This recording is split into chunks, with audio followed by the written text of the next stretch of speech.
5 gejala gangguan mental yang harus kamu ketahui. Enggak ya, itu sebenarnya cuma untuk clickbait aja. Aku nggak mau terlalu menjelaskan tentang gejala gangguan mental, karena aku mikir kalau sebenarnya gangguan mental itu nggak sesimpel itu. Nggak bisa kayak dijelaskan, ini adalah gejala gangguan mental, dan kamu harus aware, kamu harus segera mencari pertolongan. Sebenarnya omongan itu benar. Seperti misalnya gejala insomnia atau hypersomnia. Insomnia itu tidak bisa tidur atau tidurnya kurang dari ideal, dan hypersomnia atau tidur yang berlebihan. Atau gejala yang sering kita dengar lagi adalah menarik diri dari lingkungan sosial. Ya, memang benar, orang dengan gangguan mental cenderung menarik diri dari lingkungan sosial. Tapi maksud aku di sini adalah kita tidak boleh terbatas pada gejala-gejala tersebut saja. Karena ada loh gangguan mental yang di luar dari gejala-gejala itu. Yang tidak hanya ngomongin soal bersedih, tidak hanya ngomongin soal menarik diri, tidak hanya ngomongin soal cemas, mungkin perasaan cemas berlebihan gitu ya, atau nggak hanya ngomongin tentang emosi yang meledak-ledak gitu ya. Nah, banyak sekali yang kita nggak sadar adalah gangguan mental terkait personality disorder atau gangguan kepribadian, di mana orang dengan gangguan kepribadian ini jarang banget yang sadar kalau dirinya itu punya gangguan mental. Ya contohnya orang yang emosional yang marahnya meledak-ledak, dia merasa bahwa itu wajar, ya enggak? Atau mungkin orang-orang yang manipulatif, abusive, orang-orang yang punya attachment style yang buruk gitu ya. Nah itu kan sesuatu hal yang nggak disadari kalau dia tuh ternyata punya gangguan mental. Atau mungkin gak gangguan deh, kita bilang kayak kecenderungan atau punya trauma gitu ya, yang mana kayak gitu pun perlu loh untuk terapi ke psikolog ataupun ke psikiater. Nah, aku ngomong kayak gini karena aku tuh punya pengalaman kalau orang tuh cenderung mengatakan bahwa orang dengan gangguan mental itu seperti ODGJ yang terlantar gitu ya, yang kita lihat di pinggir jalan atau yang kita lihat di TV-TV gitu kan. Itu memang benar ODGJ gitu teman-teman, tapi gangguan mental atau orang dengan gangguan jiwa nggak sebatas hanya tentang itu gitu. Ada orang dengan masalah kejiwaan namanya yang lebih rendah daripada ODGJ gitu. Nah itu juga gangguan mental, itu juga gangguan kejiwaan. Yang itu perlu kita validasi juga, yang perlu kita ketahui bahwa itu termasuk hal yang perlu ditreatment. Misalkan kita ambil contoh lagi, orang gangguan mental itu depresi ya gitu kan, menarik diri atau tidur terus. Ada loh yang namanya bipolar, di mana bipolar itu punya dua fase, yaitu fase depresi dan fase hipomanik atau manik. Di mana ketika dia di fase manik atau hipomanik itu, dia merasa berenergi banget, happy banget. Saking kan happy-nya, dia tuh banyak ngomong, pengen beli ini itu, jadinya impulsif buying.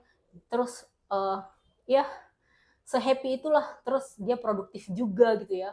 Produktifnya tuh sampai dia tuh pengen ngerjain A, terus di tengah ngerjain A dia pengen ngerjain B, di tengah ngerjain B dia pengen ngerjain C, mana akhirnya pekerjaannya itu nggak ada yang selesai teman-teman.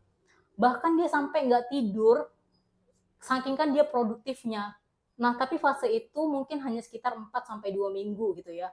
Nah setelah fase itu lewat, dia langsung merasa capek banget dan langsung down, ngerasa depresi lagi gitu ya. Nah itu yang dialami oleh orang bipolar gitu kan. Nah, apakah orang yang happy-happy kayak gitu, itu nggak termasuk orang dengan gangguan kesehatan mental? Kan dia termasuk. Jadi di sini gangguan mental tuh nggak melulu tentang menarik diri, tentang bersedih. Nggak soal itu aja.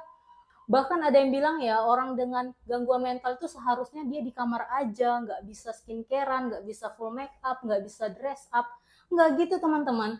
Ada kita yang namanya personality disorder atau hipomanik gitu loh. Ada pun orang-orang yang depresi yang ringan sedang itu masih bisa tampil oke gitu. Kan orang dengan skizofrenia aja itu masih bisa untuk tampil oke gitu loh.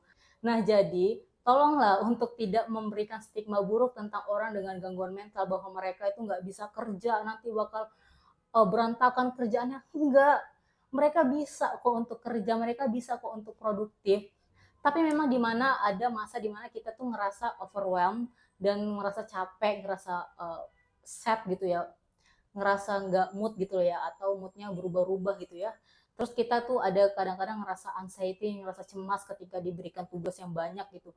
ada memang fase. Nah di saat kayak gitu, itu tuh kita cuma perlu melipir sebentar untuk tarik nafas, untuk meregulasi emosi kita, dan setelah itu kita bisa siap untuk kerja lagi.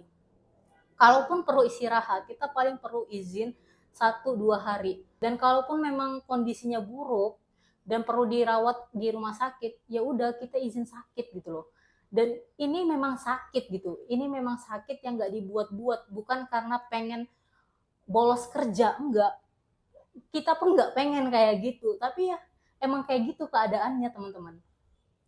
Jadi bukan berarti orang yang dengan gangguan mental itu terus-terusan di kamar aja, enggak. Ada kok yang masih bisa aktif produktif gitu. Jadi tolonglah, tolong please banget, jangan sebatas pengetahuan kita tentang gangguan mental itu sebatas kita tuh yang nggak mau mandi berhari-hari, yang nggak mau makan berhari-hari, yang nggak bisa tidur. Enggak, ada yang namanya personality disorder gitu loh. Ada yang namanya gangguan makan yang cuman terkait makan aja dia terganggu gitu-gitu. So, apa yang kalian harapkan dari video ini? Kalian ingin aku memberitahu tentang gejala-gejala dari gangguan mental?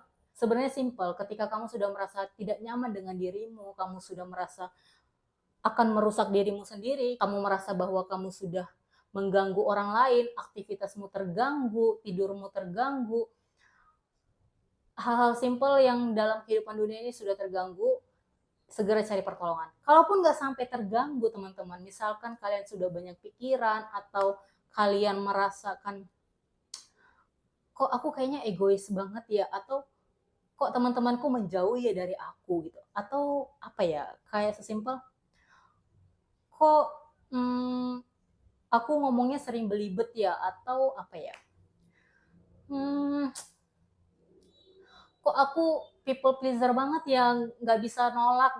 Kalian boleh banget kok untuk konsul ke psikolog kalau memang itu benar-benar sudah mengganggu kalian teman-teman. Jadi pergi ke profesional itu seeking help tidak melulu tentang udah terjadinya gangguan atau sudah parah gitu ya teman-teman. Tapi kalian boleh kok untuk minta pertolongan ketika kalian sudah merasa terganggu oleh diri kalian sendiri. Gitu. Oke. Oke, sekian video hari ini. Semoga teman-teman semua dalam keadaan sehat walafiat dan selamat beraktivitas.